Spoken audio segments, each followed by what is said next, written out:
cosas, ¿cierto?, que hemos dicho ya. El mensaje de Amós, ¿cierto?, se divide en 3 grandes secciones. Ya lo he dicho yo, ¿cierto?, y usted ya lo sabe, pero para recordar, para quienes quizás no estuvieron, el profeta Amós se divide en 3 grandes secciones.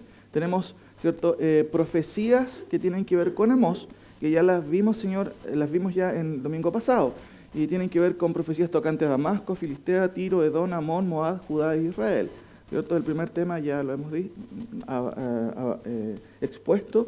El segundo punto tiene que ver con sermones de Amós, y este es el primer sermón que vamos a ver hoy día, ¿cierto? Los sermones de Amós son varios, podemos dividirlos bajo estos divisiones, valga la redundancia: el juicio exhortado, el juicio anticipado, el juicio justificado y los últimos llamados y advertencias de Dios. Y finalmente, las visiones de Amós. En términos generales, este profeta Amós, ¿cierto?, se divide en 3 grandes grupos. Tenemos las profecías de Amós, los sermones de Amós y las visiones de Amós. Muy interesantes esas visiones que al final vamos a estar viendo. Ahí la visión de la langosta, la visión del fuego, la visión de la plomada, el interludio histórico, ¿cierto?, donde es muy interesante. El profeta habla de su llamado, la visión del canastillo, la visión del juicio de Jehová. Y finalmente, como en todos los profetas, generalmente, ¿cierto?, se habla de la restauración de Israel. Y esto es típico en los profetas. Ahora, esta mañana, ¿cierto?, quiero exhortarles acerca del primer sermón de Amós. Y como es de costumbre, trato un poquito de explicarles a ustedes cómo es la división del sermón para que usted no se pierda. Este tema, ¿cierto?, específicamente nos habla de las consecuencias de la irresponsabilidad. De esto trata, en términos generales, estos 15 primeros versículos, de las consecuencias de la irresponsabilidad. Y vamos a verlo por qué. Está dividido, ¿cierto?, con una introducción. Tenemos el primer punto: los privilegios divinos conllevan, ¿qué cosa? ¿Me alcanza a leer? Responsabilidades. Los privilegios divinos conllevan responsabilidades. Hay 2 preguntas que vamos a responder. ¿Cuál es el privilegio de Israel? ¿Cierto? El texto lo está diciendo. ¿Cuáles eran las responsabilidades de Israel? ¿Cierto? El tercer punto: los privilegios divinos también conllevan, ¿qué cosa? Castigos, si no se cumplen con esas responsabilidades. Y hay 4 puntos que se desprenden de este último punto, que es la cuestión de la irresponsabilidad. En términos generales, entender qué significa eso, la retórica de Dios. Aquí hay muy interesante, hay varias preguntas que Dios hace a través del profeta, los testigos de Dios y el castigo concreto del Señor. Quiero dejar eso solamente ahí para que usted no se pierda en el relato mismo, para que vayamos también viendo el punto y estos 15 versículos, que no son muchos, pero que tienen mucho significado. Pero antes, hermanos, le invito a orar nuevamente al Señor. Señor, te doy gracias por tu palabra. Gracias que ella, como dice el autor de Hebreos, es viva y eficaz y penetra hasta los huesos, hasta los tuétanos, y discierne nuestros pensamientos y el corazón. Padre, te ruego que nos ayudes esta mañana a poder entender tu palabra, y que nuestro espíritu de esta mañana sea: Señor, háblame a mí. Háblame a mí. Hay muchas cosas, Señor, que tienen que ver con nuestra vida, y muchas veces quizás no nos damos cuenta. Tu palabra, Señor, fue escrita para ello, para alumbrar nuestra vida, pero también para alertarnos, Señor, y llamarnos al arrepentimiento, a hacer tu voluntad, Señor. Por eso esta mañana te ruego que nos ayudes y me ayudes a mí también a exponer lo que dice tu palabra, no lo que a mí se me ocurra, sino lo que el texto claramente está diciendo. En el nombre de Jesús. Amén. En primer lugar, mis queridos hermanos, entonces, el mensaje de Amós esta mañana tiene que ver con las consecuencias de la irresponsabilidad. Hermanos, los privilegios incluyen responsabilidades, deberes y obligaciones, pero también advertencias y castigos. Israel fue privilegiado como ningún otro pueblo, pero falló justamente a ese privilegio. Ahora, ¿en qué sentido fue privilegiado? Yo creo que usted sabe más o menos cuál es la característica esencial que hace de Israel el pueblo privilegiado. ¿Cuáles fueron sus responsabilidades? Jesucristo, en el Nuevo Testamento, hay un pasaje muy interesante en donde Él resume este principio que es transversal en la Escritura. Lucas 12:48. No lo busquen, yo se lo leo. Dice: porque a todo aquel a quien se haya dado mucho, mucho se le... ¿Se acuerda? Se le demandará. Y al que mucho se le ha confiado, más se le pedirá. ¿Pedirá qué cosa? Cuenta. Ahora, Primer punto tiene que ver con lo que es la autoridad del profeta. Fíjense en el versículo 1 de su Biblia. Dice, oíd esta palabra que ha hablado Jehová contra vosotros, hijos de Israel, contra toda la familia que hice subir de la tierra de Egipto, dice así. ¿Quién dice así? Dice el Señor. Es el mensaje de Amós, ¿cierto? Está basado en la palabra del Señor, de la autoridad del Señor. Y esto tiene que ver justamente con ello. Fíjense en el 3:11, se repite lo mismo. Por tanto, Jehová el Señor ha dicho así. Fíjense en el versículo 12. Así ha dicho Jehová. Fíjense en el versículo 13. Oíd y testificad contra la casa de Jacob. ¿Quién ha dicho? Jehová. Hermano, esa es la autoridad del profeta. No es su palabra. Es la palabra ¿de quién? Del Señor. Usted está leyendo esta mañana palabra del Señor porque así ha dicho Jehová. Esa es la autoridad del profeta. Segunda cosa interesante que vemos en el versículo 1. Empieza con un imperativo. ¿Cuál es el imperativo? Oíd. Fíjense que se repite nuevamente en el 13. ¿Qué dice su Biblia? Oíd. Sáltese por favor, hermanos, también al versículo o al capítulo 4. Versículo 1. ¿Cómo empieza?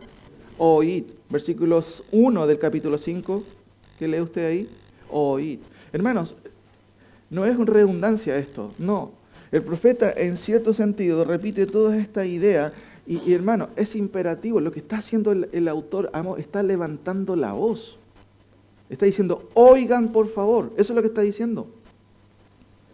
No es simplemente decir, a ver, ¿sabe que tengo algo que decirle? No, oíd es un imperativo y en el contexto tiene que ver justamente con un llamado de reprensión. Y lo primero que debo preguntar, hermano, usted cuando viene a la iglesia, ¿usted escucha la palabra de Dios? ¿Está oyendo la palabra de Dios? ¿Se acuerdan que Jesús decía, el que tiene oídos para oír? Oiga. Y lo que el profeta está diciéndonos es justamente eso. Y yo parece que observo al profeta alzando la voz, por favor, oigan. Y eso es lo que está diciendo la autora esta mañana. Hermano, ojalá que usted haya venido justamente a eso, a escuchar la voz del Señor. Porque lo que estamos leyendo es palabra del Señor. No es profeta de Amós, ni tampoco mi palabra. Es la palabra del Señor. Ahora, el primer punto tiene que ver con, como dice ahí, los privilegios divinos conllevan responsabilidades. Fíjense en el versículo 2, ¿cómo empieza el versículo? A vosotros solamente he conocido de todas las familias de la tierra, por tanto os castigaré por todas vuestras maldades. Como bien curioso lo que hace el profeta, porque uno puede buscar una relación aquí, pero ¿por qué castigo? ¿Por qué castigo? Fíjense que el texto dice, a vosotros solamente he conocido de todas las familias de la tierra, por tanto os castigaré. O sea que nuestra relación parental implica castigo. Está incluido, ¿cierto?, en el texto, implícitamente, la escogencia de Dios de su pueblo. Miren, busquen por favor Deuteronomio capítulo 7. Deuteronomio capítulo 7. El versículo alude claramente a la elección de Dios de Israel. Y este versículo, mis queridos hermanos, ¿cierto?, alude a ello, alude a que Dios hizo algo con Israel que no hizo con ningún otro pueblo. Y eso incluía algunas responsabilidades. Deuteronomio 7, del versículo 6 y 8, ¿cierto?, es uno de los versículos clave en donde Dios revela, ¿cierto?, justamente lo que Dios hizo con ellos. Leo, dice, porque tú eres pueblo santo para Jehová tu Dios. Jehová tu Dios te ha escogido para serle un pueblo especial, más que todos los pueblos que están sobre la tierra. No por ser vosotros más que todos los pueblos, os ha querido Jehová y os ha escogido. Pues vosotros erais el más insignificante de todos los pueblos, sino por cuanto Jehová os amó. Y ese es el significado esencial cuando Amós dice, a vosotros solamente he conocido. La palabra conocido, ¿cierto?, en el hebreo es una palabrita que significa o que implica una relación, ¿cierto?, ahí incluso de amor. Yo los amé a ustedes, por eso, valga la redundancia, los escogí.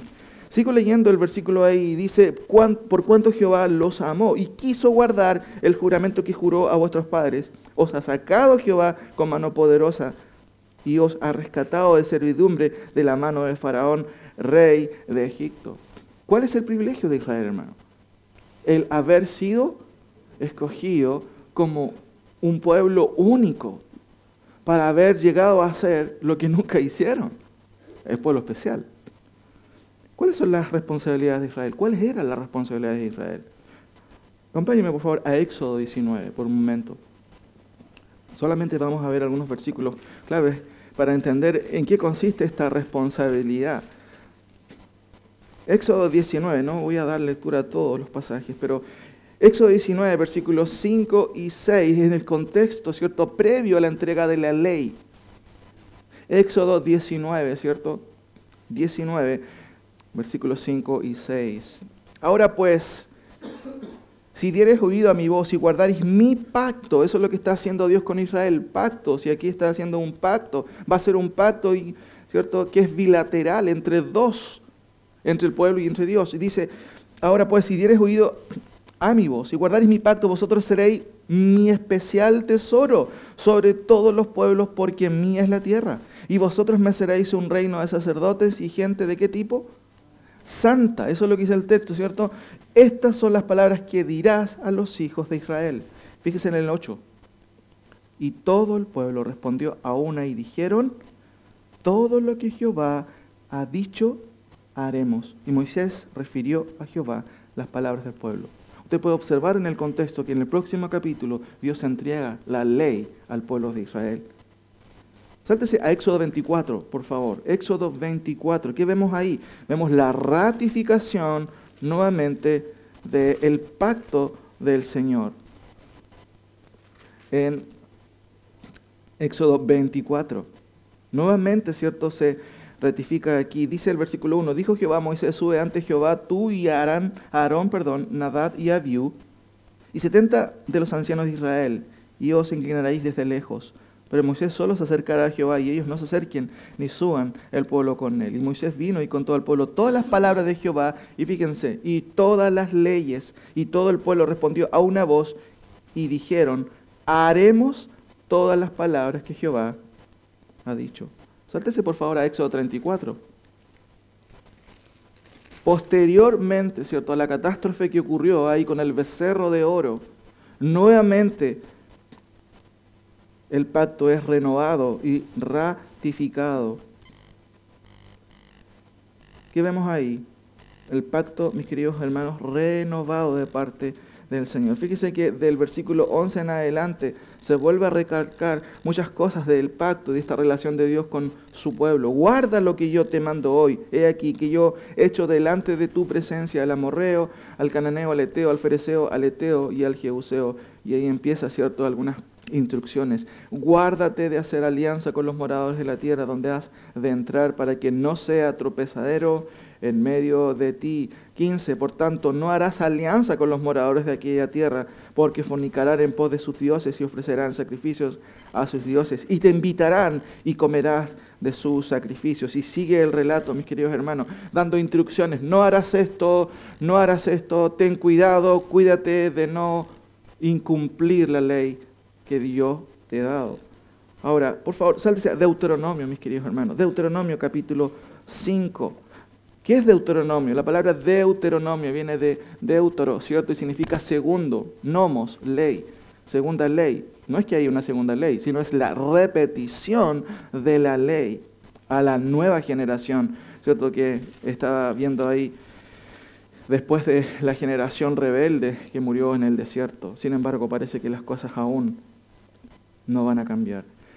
Deuteronomio capítulo 5, mis queridos hermanos, ahí vemos también nuevamente la ratificación nuevamente del pacto. Versículo 1, llamó Moisés a todo Israel y les dijo, oye Israel, los estatutos y decretos que yo pronuncio hoy en vuestros oídos, aprendedlos y guardarlos para ponerlos por obra.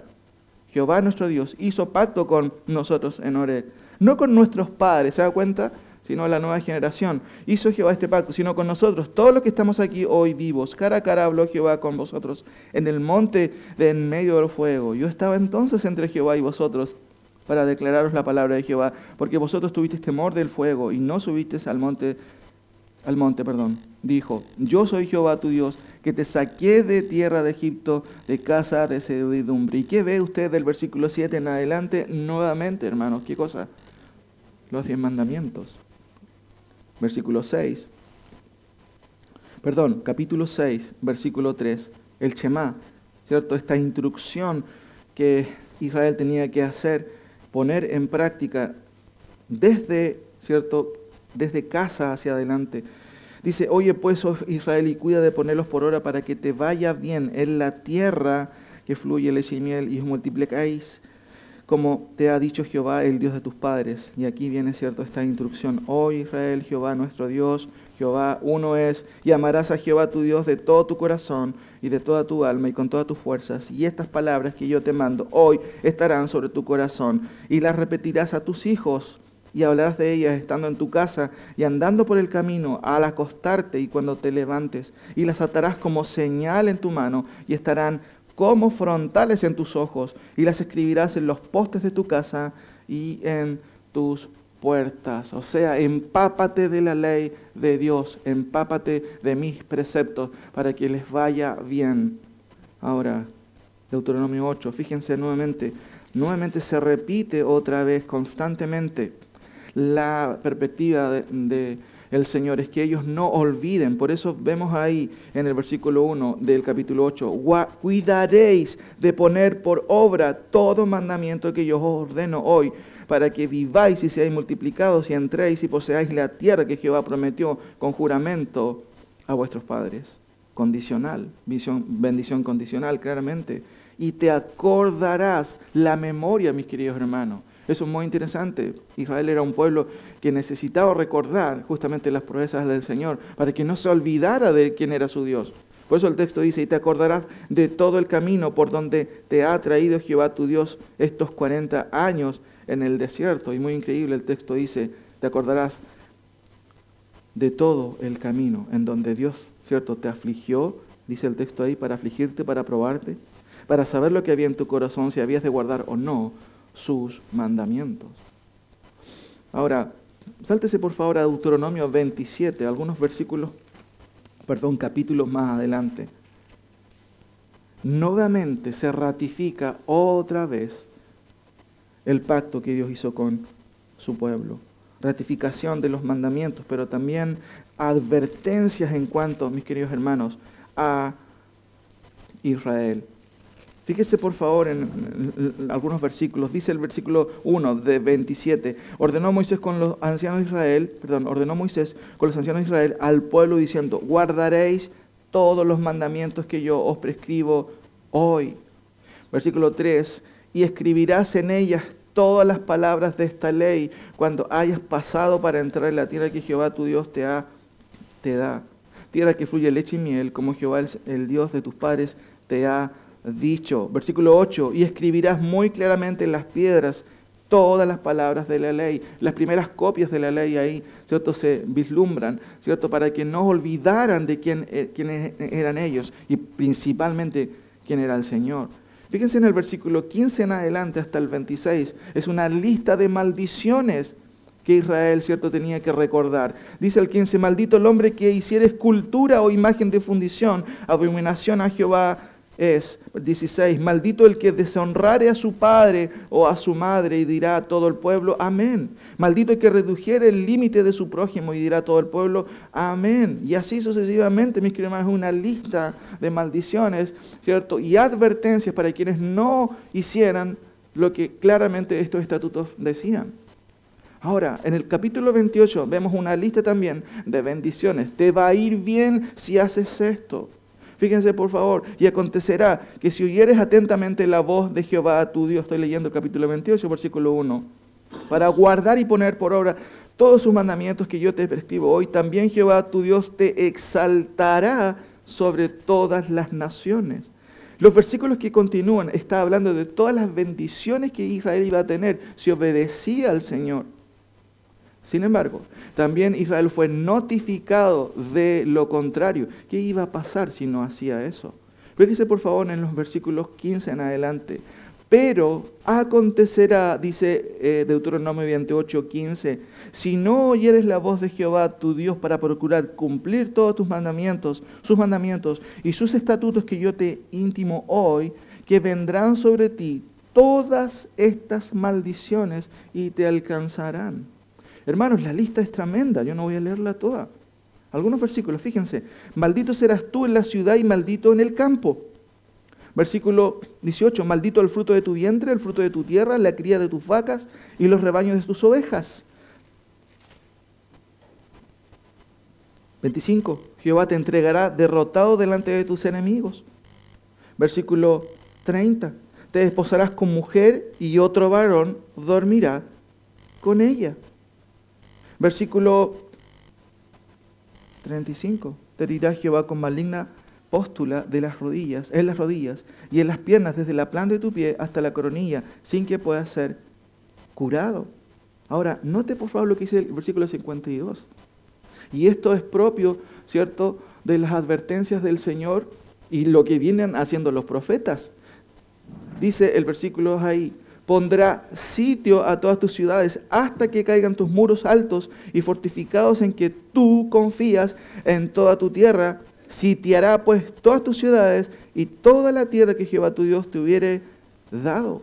Hermano, es terrible lo que sucede en el versículo 53. Fíjense, solamente démosle lectura a eso. Dice, y comerás el fruto de tu vientre, la carne de tus hijos y de tus hijas que Jehová tu Dios te dio en el sitio y en el apuro con que te angustiará tu enemigo.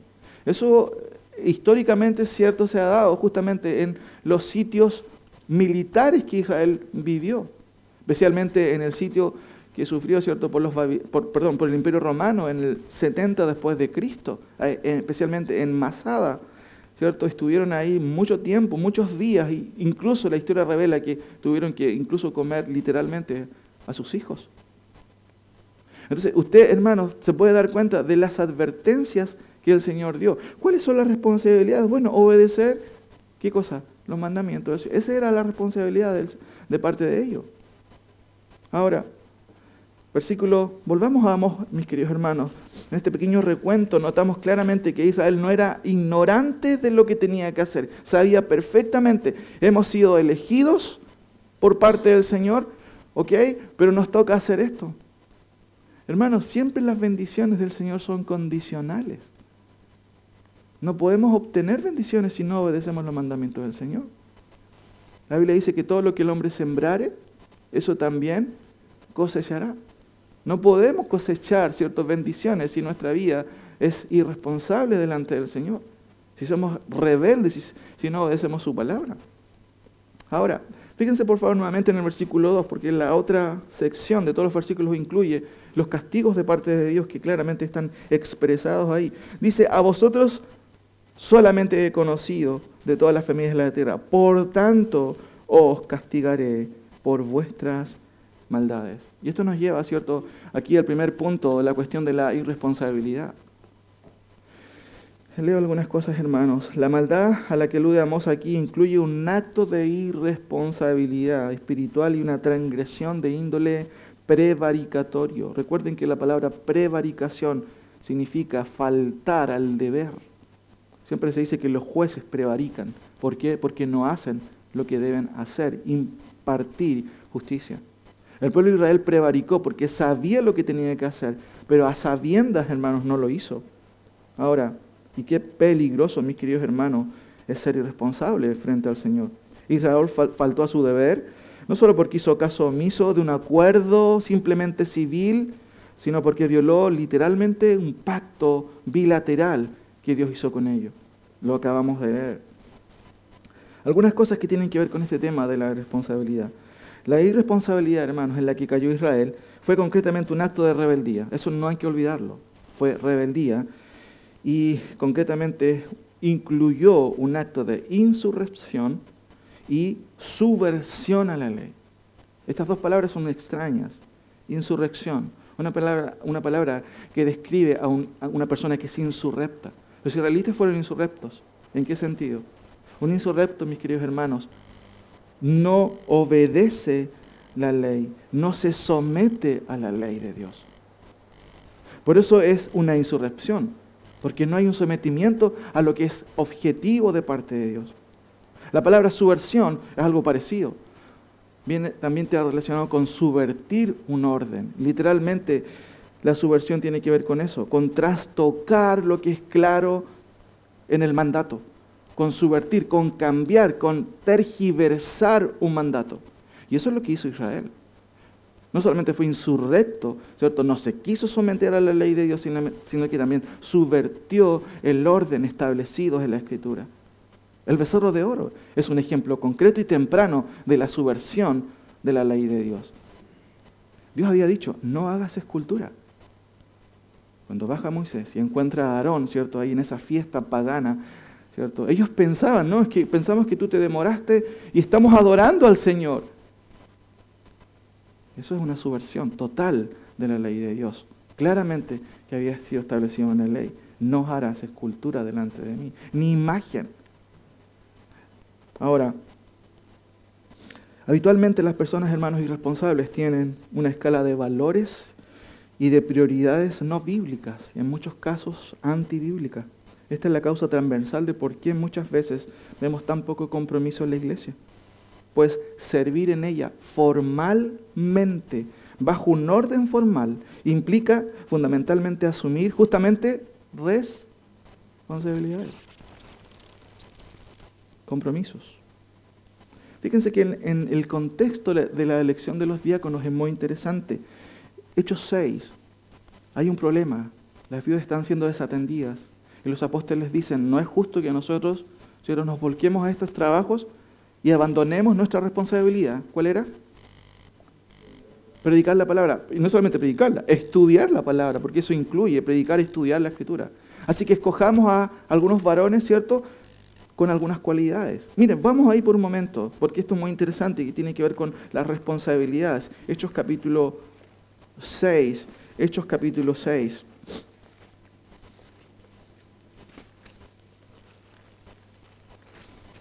En aquellos días, dice el texto ahí, como creciera el número de los discípulos, hubo murmuración de los griegos contra los hebreos, de que las viudas de aquellos días eran desatendidas en la distribución diaria. Entonces los 12 convocaron a la multitud de los discípulos y dijeron, no es justo que nosotros dejemos la palabra de Dios para servir a las mesas.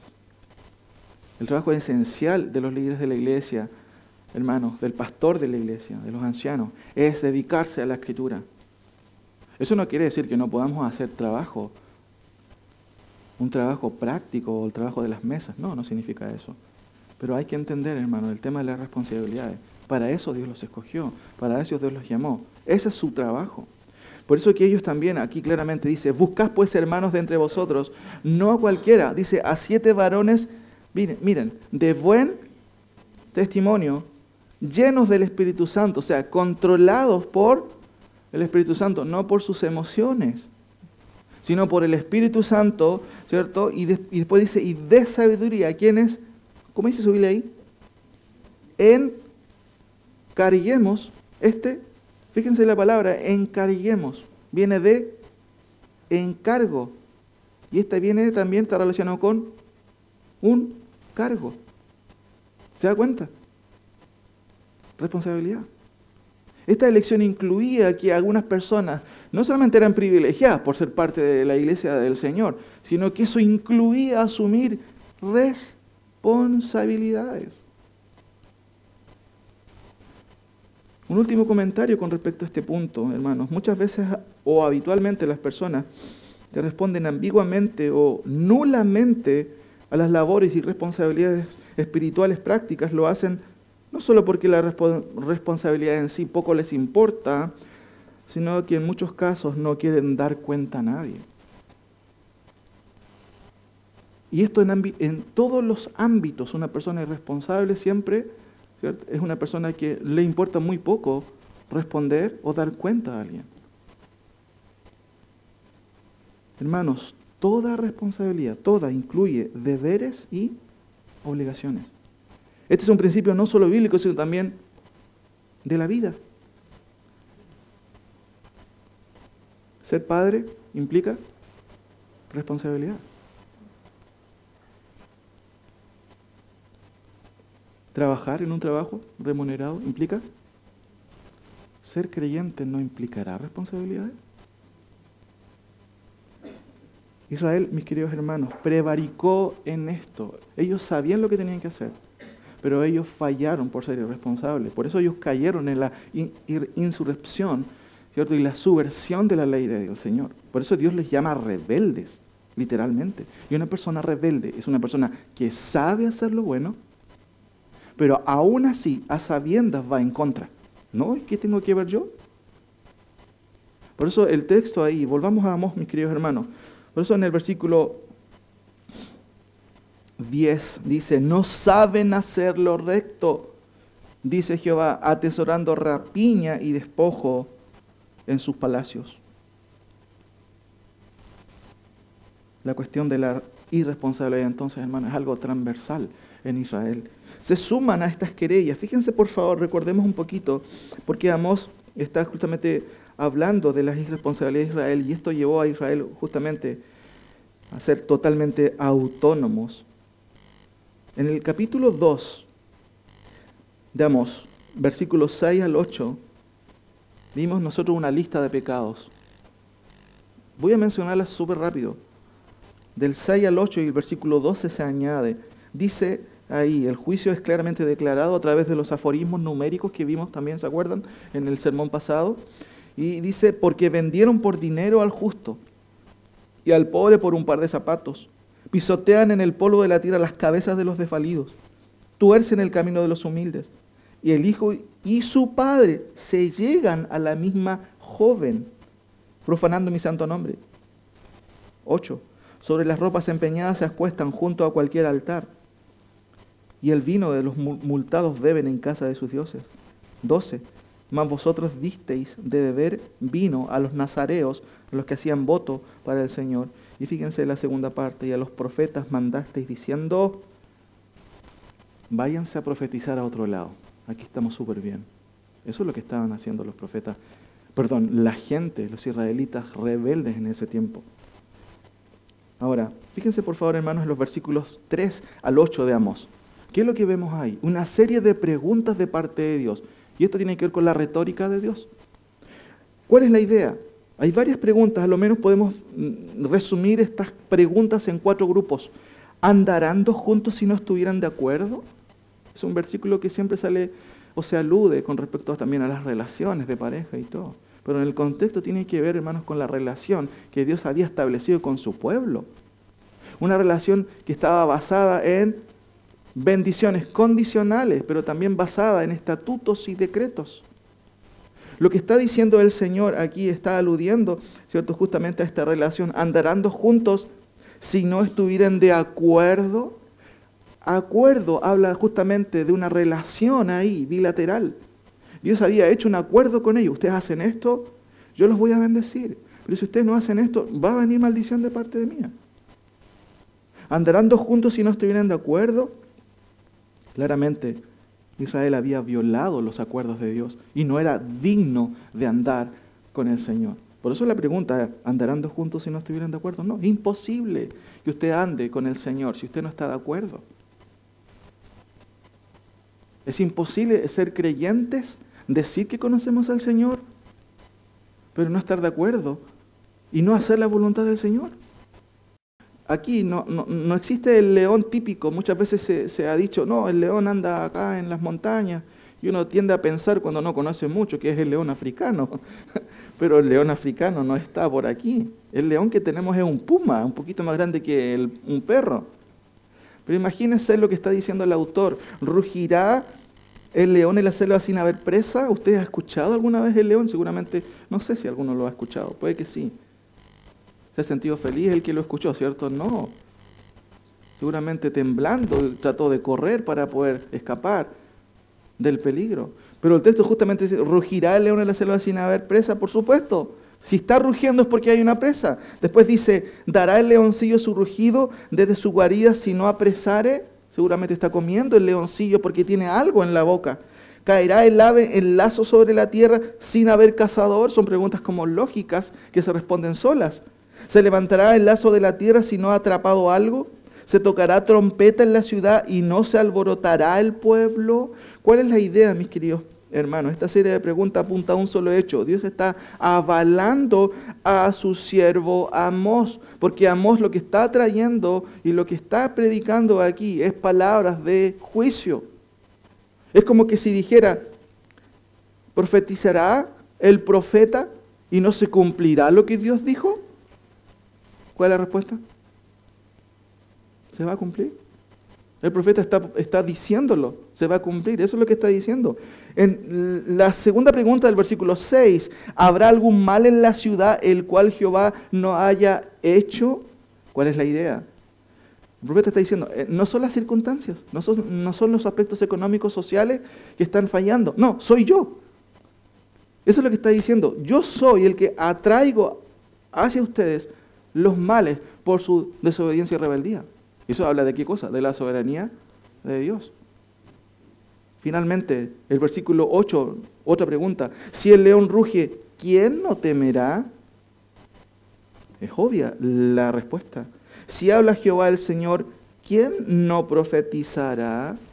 Y esto te responde un poquito a lo que se dice en el versículo 7. Fíjense, porque no hará nada Jehová el Señor sin que revele, ¿qué cosa? Su secreto, su determinación a sus siervos, ¿quiénes? Los profetas. ¿Y qué está haciendo Amós? Justamente, está llevando la palabra del Señor a un pueblo rebelde y irresponsable. Porque no hará nada Jehová, el Señor, sin que revele su secreto a sus siervos. Ahora, note por favor los versículos 9 y 10.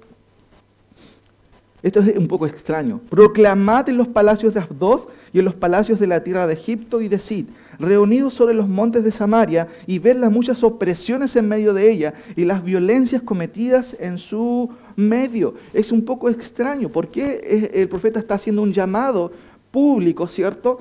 Para que personajes totalmente ajenos al pueblo de Israel vengan y sean testigos de algo. Otra versión dice así, fíjense que nos clarifica un poquito esto. Llamen a los que viven en los palacios asirios o en los palacios egipcios y díganle, júntense en las montañas de Samaria para que vean los desórdenes que hay en esta ciudad y los crímenes que se cometen en ella. Hermanos, Dios está llamando a testigos, a asirios y también a egipcios para que vengan y ellos observen la maldad de Israel. Como es propio, hermanos, de los llamados proféticos de juicio, siempre en un juicio y en un tribunal hay testigos. Y curiosamente, ¿quiénes son los testigos aquí? Naciones seculares, asirios y egipcios. El castigo concreto, versículo 11 al 15, vemos el castigo concreto de parte de Dios. Por tanto, Jehová el Señor ha dicho así: un enemigo vendrá por todos lados de la tierra y derribará tu fortaleza y tus palacios serán saqueados. Lo primero que vemos aquí es el juicio de la invasión. Y ustedes, como han estudiado este tema de los profetas, ustedes saben que está a las puertas un imperio que va a venir a invadir las tribus de Israel. ¿Se acuerdan cuáles son? El imperio asirio. Pero el profeta, como hemos dicho, lo está revelando antes. Por eso el versículo dice, un enemigo vendrá. Pero antes que diga eso, el texto dice, por tanto, Jehová el Señor ha dicho así: un enemigo vendrá por todos lados de la tierra y derribará tus fortalezas y tus palacios serán saqueados. Invasión, claramente. ¿Cuál es la idea del versículo 12? Es lo mismo, pero lo explica de manera metafórica. El texto dice, así ha dicho Jehová, de la manera que el pastor libra de la boca del león dos piernas o la punta de una oreja, así escaparán los hijos de Israel que moran en Samaria, en el rincón de una cama y al lado de un lecho. Un comentario lo explica de esta manera. Si un león ataca a un cordero, el pastor tratará de salvar al cordero, pero solo rescatará algunas partes. Tal vez lo único que el pastor logre salvar de la boca del león será una oreja o una pata. De la misma forma, la mayoría de los hijos de Israel no podrá salvarse. Los de Samaria solo conseguirán salvar un pedazo de cama o un trozo de la tela de sus sofás. Eso es lo que está graficando el profeta Amós. De esta manera ustedes se van a salvar. O sea, ni siquiera van a lograrlo. Eso es lo que está diciendo el autor. ¿Qué está hablando el versículo 13 en adelante? Sigue hablando del juicio de parte de Dios, explicándolo. Oíd nuevamente y testificad contra la casa de Jacob. ha dicho Jehová, Dios de los ejércitos. 14. Que el día que castigue las rebeliones de Israel, castigaré también los altares de Betel, y serán cortados los cuernos del altar y caerán a tierra. ¿Qué es el juicio aquí? Está diciendo que todo el aspecto religioso, ¿cierto? Ahí en Betel, los lugares religiosos serán destruidos, porque es una alusión justamente a los sacrificios. No va a haber más, se va a acabar. El versículo 15 dice así, el último juicio: y heriré la casa de invierno y la casa de verano. ¿Se acuerdan que en el primer tema estuvimos viendo algo de ello? Dijimos que el profeta Amós, ¿cierto?, ataca a un mal que había en Israel, que era también el abuso de los ricos sobre los pobres. Claramente aquí es uno de los versículos que describe que los israelitas tenían casas de invierno y casas de vacaciones, casas de verano. Estaban lo más campante viviendo, porque de hecho fue una etapa en donde Israel vivió en paz y tranquilo. Había seguridad, había buena economía, pero se habían olvidado de Dios. Por eso el texto claramente dice: y heriré la casa de invierno y la casa de verano, y las casas de marfil perecerán, y muchas cosas serán arruinadas. ¿Quién lo dice? Dice Jehová. Quiero terminar, mis queridos hermanos, estos versículos finales, o este tema, con solamente dos conclusiones generales. Dos conclusiones generales que yo observo son importantes. Fíjense por favor en el versículo 10, en el versículo 7.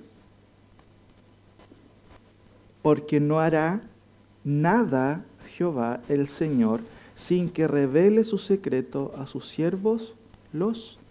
¿Cuál es la importancia de ese versículo en el contexto y de hecho en toda la Escritura?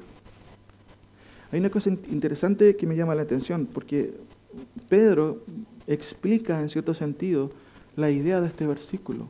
Vaya a Pedro, segunda de Pedro 1:19. Segunda de Pedro 1:19.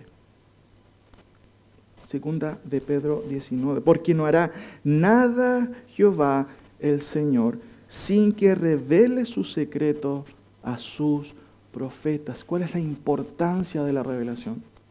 Fíjense lo que dice Pedro, algunos ya lo tienen. Dice así: tenemos también, ese también no está en el texto griego, muy interesante, porque no está hablando de que tenemos las experiencias y la palabra. No, en el contexto, ¿cierto? Pedro recuerda, ¿cierto?, la transfiguración y está diciendo, y tenemos también, ese también nos suma. No, por eso no está en el texto. Lo que está diciendo es que tenemos algo más seguro que las experiencias. Eso es lo que está diciendo el contexto en segunda de Pedro. ¿Y qué tenemos? Tenemos la palabra profética. ¿Cómo es la palabra profética? Más segura. Más segura que la experiencia, porque eso es lo que está Pedro explicando en el contexto de segunda de Pedro. Más seguro que las experiencias. De hecho, él vio al Señor, literalmente transfigurado. Pero él va a decir, pero tenemos la palabra profética más segura, a la cual hacéis bien en estar ¿cómo? Atentos. Hermanos, cuando nosotros leemos el Antiguo Testamento, las profecías, hermano, no es historia. ¿Qué es? Es palabra profética. ¿Y qué dice Pedro que cuál debe ser nuestra actitud frente a la palabra profética? Estar atentos, porque ella nos revela lo que Dios reveló a sus profetas de lo que sucedió, pero también de lo que va a suceder. Esto nos muestra que la palabra de Dios quedó a medias o se cumplió. Se cumplió tal cual Él lo ha dicho, mis queridos hermanos. Esto nos recuerda, mis queridos hermanos, que nosotros debemos estar atentos a la palabra del Señor y rescatar qué principios observamos en su palabra. Claramente la Escritura revela que Dios cumplió su palabra. Por eso es que el profeta, ¿cierto?, claramente al explicar justamente la voluntad de Dios, dice, porque no hará nada Jehová el Señor sin que revele su secreto a sus siervos, los profetas. ¿Y usted entiende? Los profetas no se refieren a esos que andan populando por aquí y por allá, se refieren a la palabra del Señor. Tenemos la palabra profética más segura, a la cual hacéis bien en estar como atentos, atentos, como una antorcha que alumbra en el lugar oscuro hasta que el día carezca y el lucero de la mañana salga en vuestros corazones. Primera conclusión, mis queridos hermanos. No ignoremos la palabra del Señor, no ignoremos la palabra profética, no ignoremos lo que Dios revela en su palabra. Realmente el versículo dice, porque no hará nada Jehová el Señor sin que revele su secreto a sus siervos los profetas. Y usted y yo estamos leyendo palabra profética. Segunda conclusión. Los privilegios incluyen, ¿qué cosa? Responsabilidades, deberes y obligaciones. Pero también advertencias y castigos. Este es un ejemplo concreto que vemos esta mañana en Amós. Israel fue el único pueblo de la tierra en tener una relación parental directa con el Señor. Dios no hizo eso con ninguna nación. Ningún otro pueblo, hermanos, escogido. Sin embargo, de la misma manera que Israel fue escogido, ¿acaso los cristianos no hemos sido escogidos? ¿Ustedes han escogido al Señor? ¿Qué implica que ustedes hayan sido escogidos? Responsabilidad. Es súper claro, mi querido hermano. Si usted ha sido escogido por el Señor, entonces hay una cosa que se implica, obviamente, en la escogencia, que son las responsabilidades. ¿Conoce usted su responsabilidad como cristiano? Y si yo pregunto, ¿usted es escogido? No, ¿cuáles toman? Así que son escogidos. Pero la evidencia que soy escogido, yo también estoy siendo responsable. Hermanos, voy a mencionar solamente 4 aspectos de la responsabilidad cristiana. Solo 4, hay un montón de responsabilidades que la Biblia menciona con respecto a lo que deben hacer los creyentes. Solo 4, yo podría enumerar muchas cosas. Vaya a Efesios 1, por favor. Menciono solamente 4 responsabilidades. Hay responsabilidades de los padres hacia los hijos, de los hijos hacia los padres, de la iglesia, ¿cierto?, a sus líderes, del esposo hacia la esposa, y así sucesivamente, del esposo a la esposa y viceversa. Pero, hermanos, hay una cosa que es basal en la escogencia de los hijos de Dios. Hay cuestiones que son como de pelo brullo, que son obvias en la escogencia. Si usted ha sido escogido, hay cosas que usted debe saber, y yo sé que las sabe, y a veces nos olvidamos. Efesios 1:4, mire lo que dice el texto. Según no se escogió, de la misma manera que Dios miró a un pueblo insignificante, Dios miró a ciertas personas insignificantes como nosotros. ¿Para qué cosa? Dice el texto, según no se escogió en Él, en Cristo, antes de la fundación del mundo. Y ahí está el propósito a través de esta preposición. ¿Para qué cosa? Para que fuésemos santos. Para que fuésemos santos, ¿qué más? Y sin mancha delante de Él. Santos y sin mancha. Santos y sin mancha, ¿de qué cosa? En nuestra conducta como cristianos. Cuando me toca firmar las últimas horas y hacer la guía o la factura. Cuando estoy a solas, o cuando estás a solas con tu novio, cuando tus padres no están en casa. Ser santos y sin mancha. Cuando hablas con otras personas que no te conocen. Cuando cuentan un chiste de doble sentido. Según nos escogió en Él antes de la fundación del mundo para que fuésemos santos y sin mancha. Hermano, esa es la primera responsabilidad y quiero enumerar. Segunda responsabilidad, trátense a Efesios, ahí justamente al versículo 11. Una segunda responsabilidad, escogidos esencialmente. Y esto es esencial, mi querido hermano. Es básico en la vida cristiana. 11. Escogidos esencialmente a fin de que seamos para alabanza de ¿qué? ¿Qué dice su Biblia? Alabanza de su gloria. ¿Lo tienen o no? Alabanza de su gloria. ¿Qué está diciendo el texto? Hermanos, usted no es el centro del mundo. ¿Quién es el centro?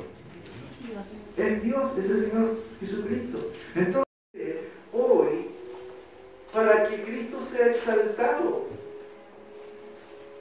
¿qué está haciendo hoy?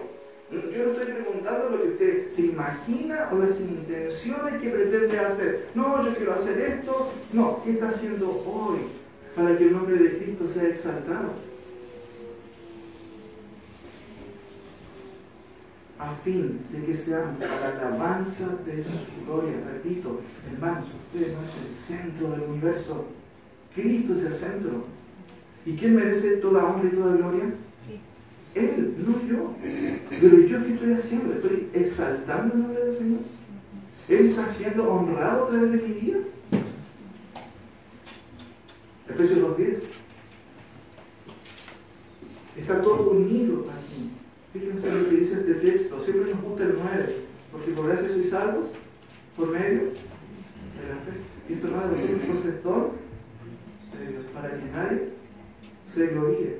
Porque somos hechura suya. Él nos hizo creados otra vez en Cristo Jesús. ¿Para qué cosa? Para buenas obras, las cuales Dios preparó de antemano. ¿Para qué cosa? Para que anduviéramos en ella. Es lo que está diciendo, hermanos, el apóstol Pablo, hablando un poquito de esta responsabilidad. El creyente, ¿qué es lo que va a hacer de manera obvia? Es servir al Señor. El texto dice, porque somos la sociedad suya, creados en Cristo Jesús para buenas obras, las cuales Él preparó de antemano, mucho antes, para que usted estuviera haciendo estas obras. ¿Para quién? ¿Para usted o para el Señor? Para el Señor. Hermano, todo creyente que es escogido de parte del Señor no va a decir, uy, Dios, que no me gusta esto, no me gusta. No, va a decir, Señor, ¿en qué te puedo servir? ¿Qué puedo hacer para exaltar tu nombre? Porque me doy cuenta que el centro no soy yo, el centro eres tú. Y es una vergüenza que yo no esté dándote honra y gloria, porque tú eres el que merece la honra y gloria. La última característica de responsabilidad. Fíjense por favor en 1 Pedro 9, de hecho el hermano Hans lo citó dentro de la dirección. 1 Pedro 2, 9. Subraya el hecho de que usted, si es creyente, ha sido escogido, pero tiene responsabilidades. 1 Pedro 2, 9, ¿cierto? Tomando en cuenta también un paralelo con respecto a Israel. Él habla de los creyentes, tomando estas figuras antiguas testamentarias, diciendo, más vosotros sois el linaje escogido. Tanta importancia los israelitas le dan a este tema del linaje. Por eso vemos un montón de pasajes en el Antiguo Testamento hablando de cronologías, ¿cierto? O digamos así, listas de antecedentes de hijos, de padres, ¿cierto? De descendencia. Pero el texto está hablando de creyentes, no, vosotros sois linaje escogido, real sacerdocio, nación santa, pueblo adquirido por Dios. ¿Para qué cosa? ¿Cuál es el objetivo? Para que anunciéis, ¿cierto? Y anunciar significa proclamar, conversar, anunciar, decir, explicar. ¿Qué cosa? Dice, las virtudes de aquel que os llamó de las tinieblas a su luz admirable. ¿Cuál es la responsabilidad que se observa aquí? Dice, anunciar las virtudes de aquel que nos llamó. Sin embargo, se aplica al Dios, pero también se aplica a Cristo. ¿Cuáles son las virtudes de Cristo? Hermano. Porque el texto está diciendo, mas vosotros sois linaje escogido para ser nación santa, pueblo adquirido por Dios, para que anunciéis las virtudes de aquel que os llamó. El Señor nos llamó, pero en base a las virtudes suyas. Entonces, ¿cuáles son las virtudes de Cristo? Su santidad, su justicia. Yo dije en el primer tema, digamos, que habitualmente digamos, es distorsionado para hablar de la justicia social. No. El llamado del Señor no es que nosotros hagamos justicia social. Claramente este versículo nos recuerda nuestra labor principal de ser testigos de Cristo y denunciar su palabra. Y el mensaje del Evangelio, hermanos, ¿es justicia social? No, hermanos, es el Evangelio. Las personas no necesitan saber de nosotros que sí, les amamos mucho, queremos que las personas necesitan exclusivamente saber que si ellos no obedecen al Evangelio, están perdidos. Siempre recordamos versículos claves, porque está establecido para los hombres que mueran, y después de esto, bueno, ¿y qué debemos hacer nosotros? anunciar las virtudes de aquel que nos llamó, ¿cierto?, de las tinieblas a los admirables. No decir a las personas que le va a ir bien en la vida. Entonces la pregunta es, hermanos queridos, ¿estamos siendo nosotros santos y sin mancha? ¿Estamos nosotros, con nuestra vida, con lo que estamos haciendo ahora, glorificando el nombre del Señor? ¿Estamos nosotros haciendo esas obras que Dios preparó de antemano para que yo las hiciera? ¿Estoy haciendo esas obras? Y finalmente estoy comunicando el Evangelio del Señor. Hermanos, este sermón que hemos visto nos habla justamente de que los privilegios incluyen ¿qué cosa? Responsabilidades. Hermanos, asuma la responsabilidad. Si usted es hijo de Dios, si usted es un escogido del Señor, no rehuya de sus responsabilidades. Asúmalas. Porque el que merece toda honra y gloria no es el pastor, no es la iglesia de Templo Bíblicos, es el Señor. Y Él merece toda la honra de la gloria.